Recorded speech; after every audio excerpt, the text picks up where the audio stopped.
Hello and welcome to you all here and to our very special invitational talk with John Connell. John is a very well-known author, and his three leading books in recent years have been The Cow Book, The Running Book, and The Stream of Everything, which is just about to come out and be published in May. So we'll be looking forward to reading that, John, in the next few months or so. John is also a broadcaster and has a lot of insight into life and the ups and downs. And I think it'd be fair to say, John, kind of the continuum of life that can often vary from languishing to flourishing and back again. And it's with that in mind, and with Marion and Howard from Longford Mental Health Association, we thought it would be good to bring John to you and to hear the insight John has from his life experience on the whole topic of burnout. And I think, John, would it be fair to say that when we think about burnout, it's often about feelings of energy depletion or exhaustion, and that maybe there's an increased kind of, let's say, like we might feel a kind of a mental distance from what we're doing and where we're functioning from, and that maybe, you know, that impacts clearly on being efficient. But what's important is, I think, John, from our conversation, is it's a kind of a momentary thing, and it's very important to be aware of it and what to do with it. So we're looking forward, John, to hearing your experiences on that and sharing your thoughts with us. Thanks, Finola. I'm John Connell. I'm delighted to welcome you all to our event. I'm a writer and I'm a farmer from County Longford. I'm a broadcaster, as Anne and as Finola has said. I'm here today to talk about mental health and to talk about burnout and to talk about how to overcome those problems. That's, I suppose, no easy task, and there's no clear one-size-fits-all remedy for people, but I will guide you on my experience, both personal and professional, about dealing with mental health and burnout. So depression and burnout are parts of life, and depression will affect 1 in 4 people at some point in their life. So if it's not yourself, it's someone you may know. Burnout stemming from work is sadly a part of modern life, and something that some of us may have dealt with in the past or may need to deal with in the future. So I'm going to tell you a little bit about my life first to articulate what happened to me and how I overcame my problems. When I was a younger man, I suffered with bad mental health, and I didn't have the tools to arm myself with what I call the well of positivity. I was a young journalist working in Australia. I had the world at my feet for a few years, and I was busy with my career and carrying out investigations, making documentaries, and I even found time to set up a charity. This was, however, before the time of positivity. And what do I mean by that? Well, I'm going to explain that in a moment. My mental health started to dip. It was over a decade ago now, and it dipped gradually downward and downward. And firstly, I didn't really know what was happening because I didn't have the emotional knowledge and learning. And secondly, I didn't have a well of positivity to draw from. That journey would ultimately take 4 years from start to finish. And I went through, I suppose, what I would call my own dark night of the soul. It's a religious term, the dark night of the soul, but as I'll explain, it's something that can happen with mental health. It was a difficult time in my life, but it was all the beginning of the most important period of my life, because I was someone who had traveled all my life, but I took the most important journey then in that 4-year period, which was the journey inside. Now, a bit like the pandemic that we have been living through, I had no roadmap, I had no tools to understand what was happening and where I was going. But I had something then that many of us have today in the midst of this current crisis we're in, namely the pandemic. I had my family, I had my friends, and I had my community. Now, that might not sound like a lot when you're faced with mental health concerns, but believe me, it makes all the difference. For me, building that well of positivity came from an old place. It came from the farm and it came from nature. As Finola mentioned, I'm a farmer, and I wrote a book called The Cow Book about coming back to the farm as a broken person, a wounded person, and using it as a place to heal. And I remember it well. It was over 7 years ago now. It was lambing season on the farm, and funnily enough, It's lambing season on my farm again at the moment. So 7 years later, how much life has changed is a really positive thing to note. But I was bringing these lambs into the world, and they needed someone to help them. And in bringing those lambs in, I was connecting back with, I suppose, some elemental forces. And I was starting the journey of building positivity. Now, that well started as a small thing at first. It was giving the little lambs a kiss on the head and enjoying their forms. But soon it started to grow into a deeper sense of seeing what the poet Patrick Kavanagh called the ordinary bounty of everyday nature.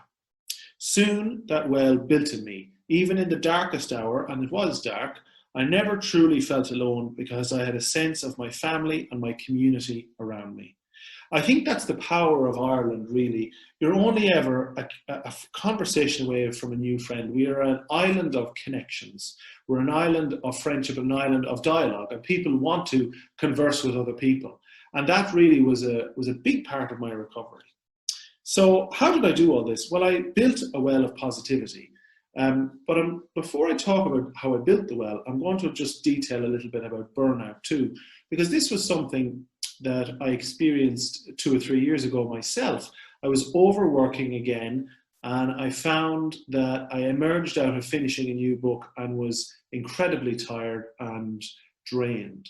And in that process, I ended up taking a few weeks off, and it wasn't getting any better. I was still waking up tired, still waking up burned out, a bit grumpy as well.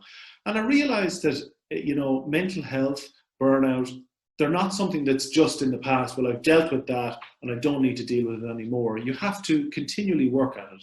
As a friend once said to me, mental health is like dental health. If you don't brush your teeth every day, they'll rot out of your head. And similarly, if you don't look after your mind, it'll rot out of your head. So in a sense, we have to work at managing the ups and downs. And for me, with the burnout, how I managed it was I took a break. I was working on the farm and I left the writing to one side for a time. And I was able to come back with a fresh look and a fresh view on things. And I was lucky enough to be able to take a short holiday, and I went down to Kerry with my wife and I recharged the batteries. And sometimes it's as simple as putting a full stop on one period and saying, well, you know what, I'm going to stop worrying about that now and I'm going to move on to the next thing in life. So building the well of positivity, and I used the tools of the building the well of positivity to help me through that burnout period. So as someone who has already faced mental health issues in the past, I have a well of positivity now to draw from. And in my short talk today, I'm going to talk about the nature of building your well of positivity. If you have that well, you can face pretty much all challenges life throws at you. It's now at this time of change that we need to know two things. One, you need to build your well. Two, you're not alone, even if you think you are. So in order to build a well, we have to manage our life, or what I call controlling the controllables. And that's the one real power you have in life. For example, we can't change our past actions. We can't predict the future, but we can change our actions and work towards making ourselves happy and avoiding the pitfalls and burnouts of depressions. So we then tag, So with managing our lives, there's a number of areas that I'm going to detail, and this is how we build a well of positivity. So our outer world has changed, as it has to a great deal in the last 2 years with the pandemic, but our inner world is still the same. We cannot control how we feel, but we can control how we react. And I think it's in this that we can find a guiding light through the pandemic, through burnout, through COVID, through stress or anxiety. So the main areas of management of controlling the controllables are stress and anxiety, work, healthy routines, staying connected to others, sleep, and finally the GP. And that's something we will touch on at the end, which is very important. So I'm going to go through these areas now and briefly touch upon them and what we can do during this time to take care of ourselves. So stress and anxiety, right, that's the big one. We all know that stress is a killer, and in the middle of a pandemic, stress can breed anxiety, and that's something none of us want. Stress is a part of life, and it's actually a natural instinct that allows us to get out of danger. But in the modern world, we're not cavemen anymore, and there are many external stressors. We have to learn to develop coping measures and coping mechanisms with stress. For me, I relieve stress with exercise. There have been days where even I have felt the pressure of the pandemic, even though I have my well of positivity, and the road outside has been the way to deal with it and come back to a proper equilibrium. Anxiety is the bedfellow of stress, and I'll be honest, it's something I live with. It's part of life now. Anxiety is something that many of us are experiencing in some cases for the first time since the pandemic started, or you're going through a stressful period in life. For anxiety, we need to develop our self-soothing skills. By doing this, we can have a way to calm ourselves and let ourselves know that even the biggest cause of anxiety, when examined properly, isn't so scary. In a sense, the monster is never that big. Let's repeat that. The monster is never that big. Just remember that. It's a really true thing. The things we worry about in our head, 90% of them never happen. So moving on to work. The pandemic has brought about new working modes for all of us. For some, they are now working from home, and while for others, they're not working at all. Now that has changed, obviously the very first period of the pandemic, some people weren't working, we're nearly all back to work now. But for many, they're working from home. Life has changed dramatically. For farmers, as I am one, home has always been where the work was, so relationship to home has to be a positive one. When you leave in the morning and go out your front door into the yard, you want to be embracing it and saying, well, I'm happy with what I'm doing. We have all grown up wanting to be productive, wanting to have a job that gives us purpose, and for many of us, our jobs are a huge part of our identities. We proudly say, I'm a builder, I'm an accountant, I'm a farmer, and we take pride in that. But when our jobs are cut off from us, we can feel a bit helpless. We wonder and say, well, who am I really?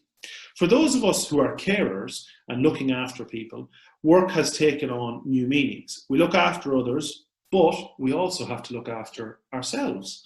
It can be hard to manage the needs of those we care for and our own. So we have to make sure to look after ourselves first so that we can be the best carer possible. This, as I will explain, is part of the well of positivity and the tools we can use to take care of us so that we can then help others. It's a little bit like when we're on an airplane and they always tell us, it never happens, but they always tell us when the masks come down, put on your own one first, then help the person next to you. You have to look after number one first because you're no good to anyone if you're worn out and wrecked. So healthy routines, moving on to topic number 3. Healthy routines is really what gets us through this time. It's also what got us through the pandemic. We needed routine, we needed order, we needed to regiment our lives, and that's something that allows us to build structure in a day. And structure in a day means that you have a beginning, middle, and end, and you know what you're doing. We lived through the 5-kilometre limit 2 years ago, and now we have the freedom of movement back, and that's a wonderful thing. So walking, running, cycling, making time in your day for this. And even though it may not be fun at the start, you will start to find an enjoyment in it if you continue it. They say that we must, to make a new hobby or a new passion, you have to do it for 21 days in a row. So, for example, lots of people do a months-long challenge to walk 5 kilometres a day, or even start with 2. So healthy routines make and break us. Each day, I also make a time to do a bit of other exercise. It's going, as I mentioned, it's going for a run, it's going for a walk, and being out on the road with the sun and the wind on my back is a wonderful thing. Today, I was working on the farm, and after that, I came home and my wife and I went for a walk in the local park. We didn't have the time, but we made the time. And if you make the time in your life, things get a lot more easy for yourself. So it's the center point of my day, the exercise, and it's where I manage my stress and my anxiety and where I make sense of the day. Dr. George Sheehan was a US cardiologist and a runner, and he used to say that today is the great event. You have to make today your masterpiece. And I think in this, we have to approach each day as our own masterpiece. The walk, the job, whatever it is that brings you out into the fresh air and into nature is going to make all the difference. So make today your masterpiece. Remembering to make your day your masterpiece It's as simple as doing one positive thing for yourself each day. A friend of mine, when I was going through my dark night of the soul, once said to me, the secret to happiness is very simple. And I looked at him like he had two heads. I said, what do you mean by that? He said, it's being nice to yourself. And I said, how do you do that? And he said, well, when you feel like you've earned a coffee, going into Esquire's in Longford or wherever you get your coffee and treating yourself to a coffee. It's as simple as that, having a self-relationship with yourself, a positive one, not a negative one. So make today your masterpiece. Now, moving on to the next topic, staying connected to others. Now, we're in a pandemic, we're nearly out of it, but we're still in it. But you need to know that so is everyone else. We've all went through a universal and shared experience. My wife is Australian. She was in Australia at Christmas. It's the exact same on the other side of the world as it is here. People are living through the same experience. The one great thing about staying connected to others in 2022 is a really positive thing, is that most people in the country now have a mobile phone. And of course, so many of you tuning in today have internet access. That's something that would have been unimaginable 20 years ago. So we are connected now more than ever. And that's a really positive thing. I use this connection as a positive way to keep in contact with people. For me, I have a group of friends I call each week to find out what's happening in their part of the country or in their part of the world. And thanks to WhatsApp, you can call people for free. And I talk to friends in Australia and I talk to friends in America each day. I call these calls the check-in. I find out what's happening in that person's life and what they're doing, what they're up to and what they're doing themselves. And you realize three things when you talk to your friends. One, life is going on regardless of a pandemic. People are falling in love, building houses, starting new jobs. Two, the world didn't stop, so why should you? And three, your friends will reconnect you with the good things in your life. Now just remember that. Your friends will reconnect you with the good things in your life. You'll be able to share your news and realize that things are going well. And if they're not going well, you'll be able to share your concern and your friend will be able to hear you. So your check-ins is a way to touch base with people. And I know we're coming out of a pandemic, people were a little bit afraid to see people. So the phone was a wonderful way to contact people and stay in contact and realize that connection was there. For me, having a wide group of friends to call upon allows me to not overburden one friend, and it allows me to have different opinions and news coming into my life. And that's a really positive thing, to hear how another person is approaching life and what they're going through. And sometimes it makes you realize the thing you were worrying about yourself maybe wasn't that big of an issue, or because you talked it out and you heard it outside of your own head and you realize that, you know what, I can get through this. So staying connected with good friends and family really makes a huge difference to our mental health in this time. Even social media, which we hear so many negative things about, is great, as we can talk to friends on the other side of the world. Just don't get sucked into too much fake news or rumors or gossip. Staying connected with others allows us to feel support and give support and feel like we have a network around us if anything should go wrong. And there is always a network there. There is so many people who want the best for you. When I do talks in schools, I often tell the children to close their eyes. And I say to them, and it's secondary schools usually, I say to the kids and particularly leaving certain junior cert students who are under a bit of stress and anxiety, I just say to them, think of the problem you have, and usually it's the leaving cert. And I say, now think of all the people in your life who want the best for you. Think of your mom, your dad, your guardian, your carers, your brothers and sisters, your friends. All these people want the best for you. And you know, it works with the students, but it also works with adults. Remembering all the people that are in our life who only want the best for us and the best news. So there's always a community around you, even if you do feel like you're alone, you're not. Now, moving on to the next topic, which is sleep. Now, this is an important one. It mightn't seem that important, but it's very important. Sleep's a very precious thing in times of stress. And in a time of global stress, we have to mind our sleeping life like we do our physical fitness life. Sleep is a way to balance out our days, and good sleep hygiene, that's what it's called, good sleep hygiene, is really important because it sets us up for the next day. Keeping our sleep routine, even if we find ourselves not working, is really important. So what do I mean by that? I mean going to bed at the same time, getting up at the same time. Staying in bed might be tempting, but unless you're really tired or run down, it's not your friend.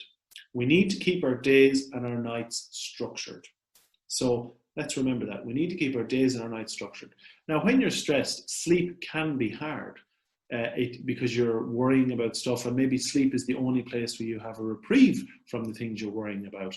So making sure that the bedroom is a safe space for you, whether it's a favorite blanket or a favorite pillow, or in my case, I like having the electric blanket on and feeling cozy and warm, and that whatever happened in the day is going to stay outside the bedroom, and you're going there to sleep and relax and rejuvenate yourself for the next day, so you're ready for whatever life brings.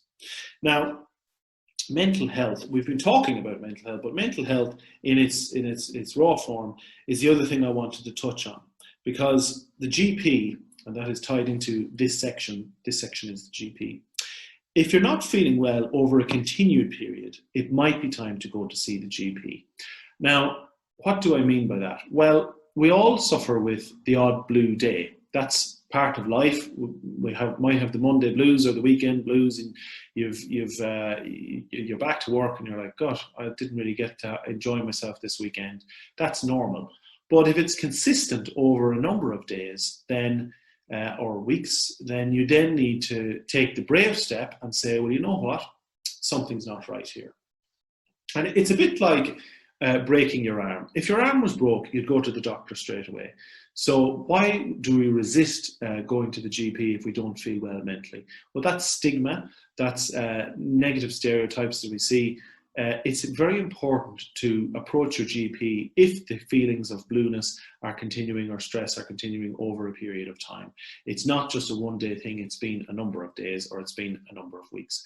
It's okay not to feel okay, but we have to remember that it's totally okay to go and get help. And in fact, it's very important to go and get help. So we don't want to reduce it down to, oh, well, it's okay not to feel good. It's not okay. So we have to deal with it, and dealing with it head on is the right thing to do. So if it's these are our tools to build our well. So building your well by doing all these things will get you to the other side of your problem. It'll get you to the other side of the pandemic. It'll get you to the other side of the week. You have to know that everything will come in to an end, and a brighter day will come where we can all be together again. The pandemic, we're still in it, is an opportunity for change. And really, you only have one job in life, and that is the most important one. Is take care of yourself first, and then take care of the people around you. If you can do that, then you're going to be a brilliant person to be around, and you're able to be the best carer and person for those around you and your loved ones as you can. So that's it. Building your well of positivity will allow you to get through this. You see, when you go through something like this pandemic, like burnout, like stress, there's a transformation of the self and a transformation of the soul. You're going to build up your well of positivity.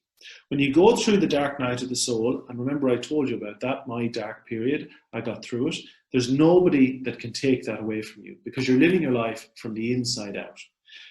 And you know, nobody knows what's in front of them. If you did, sure, what would the point be in finding out what was up tomorrow? There is good and bad in every experience in life, but the well of positivity will allow you to deal with the bad in a progressive, healthy, and happy way.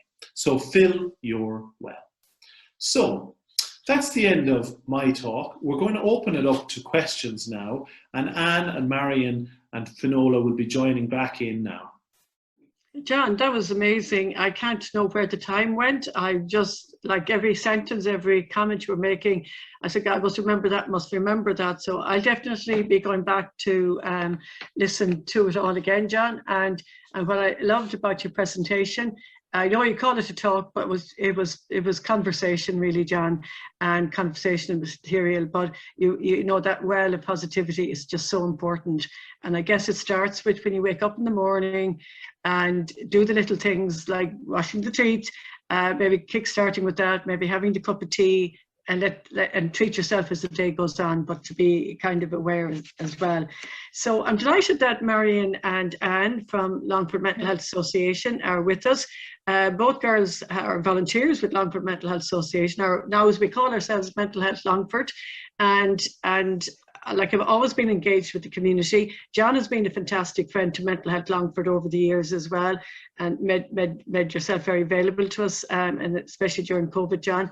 So Anne, could I start with you, because I think you'll have a question you want to put to John. Thanks, John. That was very informative, and if we only could speak like you and think, but I'm just thinking there, coming out of COVID now, like, how can we make we're nervous going out, how can we make the most of our newfound freedom, you know, and then that burnout that we might have got or have it still, how can we get the best out of life and not have that burnout feeling? Well, I think that, you know, getting the best out of life and preventing burnout is really important. I think that we also need to know that we're coming towards the end of this long 2 years, and it was long, but we are also, we've also learned a lot, and I think we've learned a lot about ourselves. And in that, we found that we were resilient, we found that we had strengths we didn't know we had, but I also think that I hope we learned to be a little bit kinder to ourselves. And in coming out of this, to avoid burnout, to avoid feeling, you know, it's going to be natural when the pandemic does end, we're all going to feel tired. But we have to be kind to ourselves, and we have to treat ourselves a little bit like what I said, getting a cup of coffee when you deserve it. And sometimes, you know, it's not about, oh, I walk 5K, now I'm going to get the cup of coffee. Some days you say, I want to get the bloody cup of coffee first and treat myself, and then I'll do the walk. Because those are the little tools and tactics that we need to look after ourselves. Yeah. You could be like the lady in the L'Oreal ad, because I'm worth it. Yes, exactly. Exactly. Yeah. Exactly. Yeah. So, yeah, and it's also, I think what you're saying, John, is about kind of staying focused and looking to the future as well, because, you know, with the hope and enthusiasm as well. So Marion, I'm just wondering what question like you had in mind there, because again, I know from our conversation you have a big interest in this topic. Yeah, thanks, Finola, and thanks, John. That was very enlightening. And my question is, if somebody is feeling down or burned out over a prolonged period of time, what's the best next step or first step that they should take? Well, I think, you know, we have to have a little checklist, see how we're doing. As I said, you can have a period of a blue day, or maybe two blue days, or you're dealing with a big problem, or, you know, we're dealing with death and there's a mourning process. But if we notice that after a number of days, a week or two, that these feelings persist, and that's the word the doctors always use, is the feeling persisting. Mm-hmm. That's when we then need to say, well, look, I actually need to go and talk to somebody about this. Sometimes it might be our partner first, our loved one, and say to them, how do you think I've been? You know, am I a bit down, or have you noticed that I'm over worrying about this? Or it might be that you just take the bull by the horns and you go in and see the doctor. Now, I'm not a psychotherapist or a counsellor, but I can speak from my own experience of going to see the doctor was the first best choice, because that's what the doctor is trained for. That's what the doctor is there for. They're available and they're there, and all they want for you is to feel good and happy. So I think taking the choice is the right thing to do. That can, as I mentioned, there can be stigma with that, and people feel, well, you know, I don't want to do this. Don't feel a stigma. We all have mental health. We all have to look after it. So in short, getting out there, going to see the GP, talking to a loved one and dealing with it head on is the best thing you can do. If you had a broken arm, you'd be in Mullingar Hospital tomorrow morning. Yeah, I think as well, John, it's again kind of topical as well, that we know, like, and I know you're coming from a farming background, and many of us in rural Ireland are, but you know that, say, like, the farmer will go out and he'll get the vet in because his animal is of an economic value to, you know, and he'll invest a lot of time and money. But equally, it's very important for for the farmer and members of rural Ireland to go out there and use the doctor and avail of his professionalism. And as you said so nicely, like every day is our masterpiece, but it'll only be that if we look after ourselves, say. And I'd like to say as well that, you know, Mental Health Longford has been a great advocate for promoting positive mental health for many decades and has a wonderful engagement and support from the community in Longford. But also we have a very active Facebook page, lots of ideas, lots of positive tips in there. And of course, always and ever, Mental Health Ireland, our website, www.mentalhealthireland, for lots more ideas and tips on what you've said. But John, your talk is absolutely unique and it's heartfelt, and it's most importantly, it's from experience. So really appreciate your time on this presentation. And if people want to find out more about mental health, follow Longford on Facebook and or go to mentalhealthireland.ie. Great. Thanks everyone for joining in, and stay well and build your well of positivity. Take care from all of us. Lovely. Thank you, John. Yeah.